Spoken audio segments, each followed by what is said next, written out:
Integral from -1 to 1 x square plus x dx is equal to the integral from 0 to 1 to x square dx. In this video, we shall investigate how the integral on left hand side becomes equal to the integral on right hand side. We take the integral on left hand side. Here the integrand is f of x is equal to x square plus x. Now we shall find f of minus x. For this we shall replace x by minus x and get f of minus x is equal to minus x whole square plus minus x.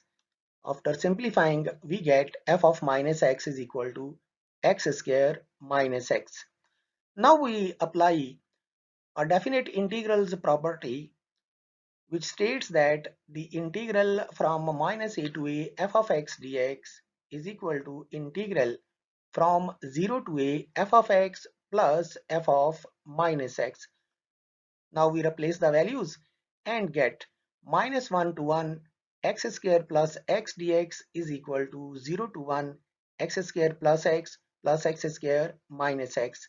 Here the limits from minus a to a has been replaced by minus 1 to plus 1.